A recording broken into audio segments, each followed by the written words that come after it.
You do realize you're Robert De Niro, right? You don't have to do movies like this.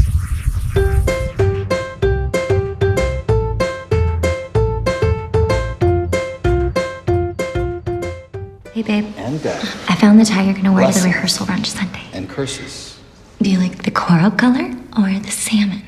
That the race is not to the swift, Either one. nor the battle to the strong.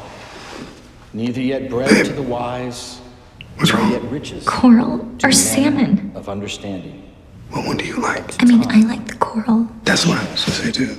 Happeneth to them all. Okay, cool. Okay. And the resurrection and the Coral it is. one who believes in me. Dirty Grandpa stars Robert De Niro and Zac Efron as a grandpa and grandson who are trying to make their lives work while existing in some sort of filthy, dirty ronch-com of a movie.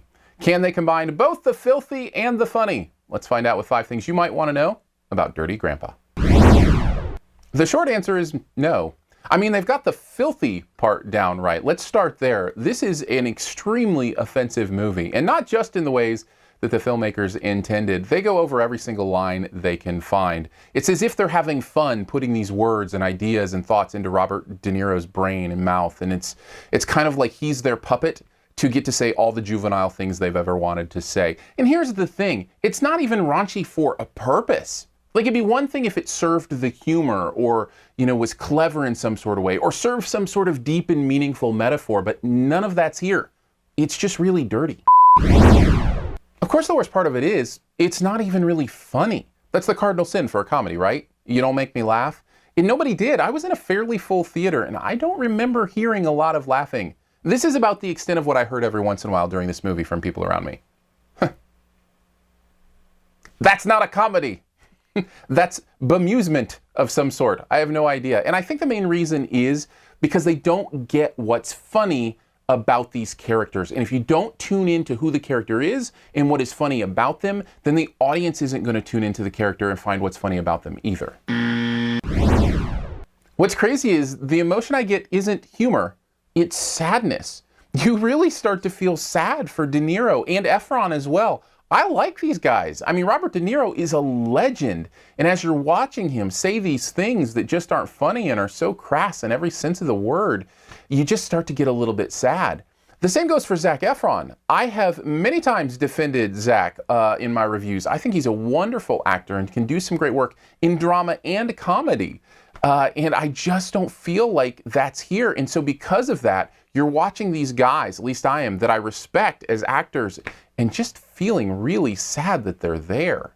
And that I am too.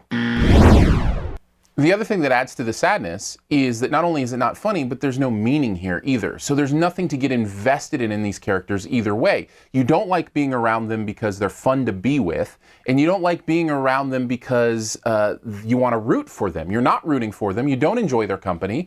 You just kind of want out of the building. There's just a soullessness to the whole endeavor that is draining as a movie-going experience. I can't tell what's worse. Having to watch this movie or having to tell you about it. There actually was one good moment in the movie that I will pass along to you. It was the karaoke scene. I actually kind of smiled during that section, mostly because Zac Efron puts on a singing performance that blew my mind. Now, I know he was in High School Musical. I know he can sing, but if indeed that was his voice, wow. Well done, Mr. Efron. That was incredible. Didn't make the movie any better. There was at least a little breather from the awfulness. Overall, Dirty Grandpa is too dirty for its own good, has no soul, has no meaning, and worst of all, has no laughs. I can't give it any more than a D. Thanks for checking out this Your Movie Friend review. We'll get to the Best Ever Challenge here in a bit. Before we do that, if you want to know more about what goes on here, you can click the info button right up here. There's a list of other reviews, a way to support the channel here. You can also see the website, which is yourmoviefriend.com. Also, if you see a movie that you don't see on the channel that you want to review from, I probably Periscoped it. So if you want to follow me on Periscope, I'm Aaron Dicer. That's where I kind of get in the movies that I don't actually get to do a full review for.